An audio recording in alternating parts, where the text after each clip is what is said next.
Welcome to the 8 Companies Video Project Showcase. Today I am going to show you how we would make a straight from camera photo that is very dull into a very vibrant, sharp, crisp, beautiful piece of work.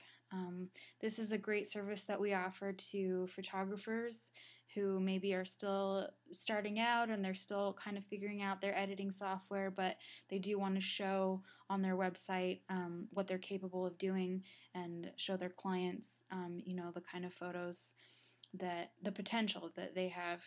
And it's also great if you want to have a brochure about your business with your products, or if you have some kind of venue that you rent out and you have photos already, but you kind of they're decent photos, but you don't really know what to do with them to make them really pop and stand out. So first of all, I just want to point out the good features of this photo. The subject is in focus, so she's very clear, she's sharp for the most part. The camera was used correctly here, and the background is a little softer. I'm just going to zoom in case you're not a photographer and you don't know a lot about this, because some of these things I didn't notice. I could tell when a photo was more professional, but before I started photography, but I couldn't always understand why that was the case. And so if you look, you can see this is actually pretty blurry back here, and then how this is sharp. And the reason that quality is so important in photos is because it actually mimics the human eye, the way that we see things. It really makes the image three-dimensional. So what we're going to do here, first off, is to just do a basic brightening thing here. And I have quite a few Photoshop actions. If you don't know what those are, basically it's if you do individual steps here, like for example, you want to adjust the brightness and the contrast, and then you want to adjust a few other things, like then you want to adjust the color, you want to adjust the sharpness, whatever. You have a certain order of operations. You have different steps that you're using, and you can hit record before you do all that, and then when you finished, you just hit stop, and it will be saved in a file, and you can name it whatever you want. You can name it based on what it looks like. I have this one. This is actually some of these are going to be in our action sets. We're working on launching a website called 8 Actions, and there'll be Photoshop actions. And this one I call Time in a Bottle, for example. It's just a series of steps that I've recorded, and it kind of has a vintage look to it, which is why I called it Time in a Bottle. But if you hit play, you can kind of see how it's doing all these different steps, and it's given it this vintage feel. And then you can later go in and you can adjust different layers. Like this one kind of has a little bit of a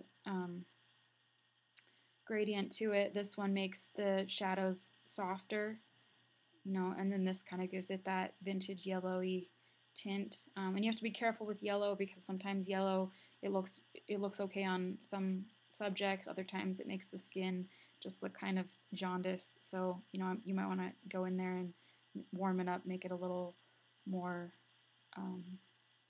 orange or red or whatever, or even just tone it down. You can change the opacity of these and make it less severe. Anyway, so that's just one thing that we would do. You can do that too if you purchase our action sets. You can use them and do the same kind of things that we can do. But like I said, so first we just kind of want to start out with basics, just giving it that extra boost of light and contrast. And this is actually maybe a little too much contrast here. And normally we'd spend a lot more time on these images, so I'm just kind of showing you quickly, so this won't be my best work right now. But then, after that, we want to brighten up these colors, because we've got some beautiful, in real life that these bricks are just a beautiful, vibrant red, rusty red, and the camera machine, and it's not a human being, it's not going to capture all the same colors that our eyes capture. So That's why you have to kind of go back and put them back in because the camera didn't catch all of them, unless you have a really, really good camera. This photo was taken with a Nikon D5100, which is a pretty decent camera. It's probably like lower mid-range of the Nikon family DSLR. And of course, you know, like I said, the better camera you have, the the better colors you're gonna get. So right now I'm just I'm using this feature called Color Brush, which is going to be in our action sets later on, and it's really great because it saturates the colors, but it only does so in certain areas. You can paint, kind of just paint it on. It's going to be in our paint set, and this was formerly, we've absorbed this company, Victory Actions, so you might have seen that before on another website, but these actions will be available. And it's really important to keep the saturation off of the skin. That's why it's better to paint it on instead of just having it go over the whole image at once. You know, like using this feature, adjustments, and then there would be hue saturation here, but that's because I'm on a different layer right now that's not available. But anyway, so I mean, I'll put it on our face just so you can kind of get an idea what happens. You don't want that in your photos, so we'll keep that out of there.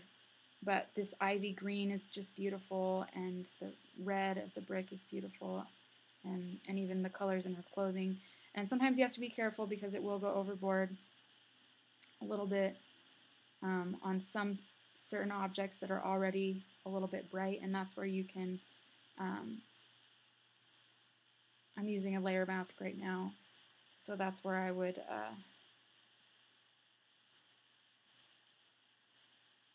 make it a little bit less bright right here on her shirt, because her shirt's already pretty bright, and so is this green back here.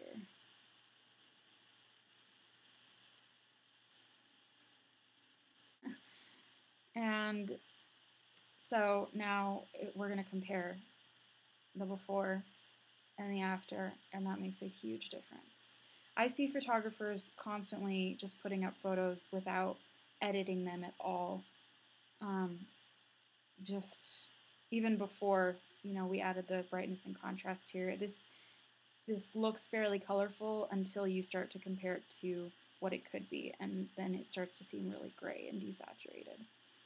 So now, last thing that we're going to do, and like I said, this is just a basic image touch-up. If we were doing images for a company brochure, we would spend a little more time on them, just to make sure that every detail is really standing out and making you look as good as it can. So now I'm adding some sharpening, and this is going to be too much right at first, but I'm just putting it on kind of strong right now so that I can see where it's at, and then I'm going to lessen it a little bit. But mainly we just want to add more sharpness to her hair and the texture of her clothing, and particularly her face. So now we're just going to go in and lessen this a little bit, and I always go down to the lowest point and then kind of build upward, because if I start here and then I go down, it doesn't look sharp enough anymore. But if I start at the bottom and I go up, I can kind of do it gradually, maybe about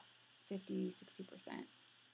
And now if I take that off and put it back on, you can see how that makes a difference. So basically we're done with that. Now I just want to compare the new photo to the old photo. This is my absolute favorite part, and not just in photo editing, but in any job, comparing the old to the new. And actually I'm just gonna crop this really quick right here because this little edge on these bricks is bothering me.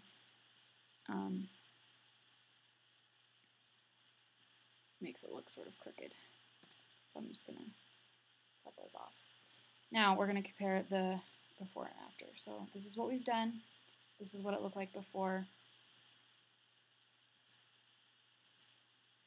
And actually, I might even pull this out.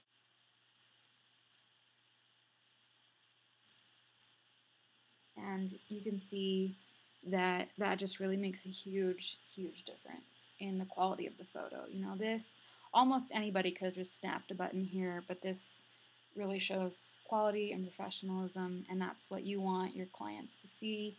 in your brochures, in your pamphlets, on your business cards, on your website, and in your portfolio.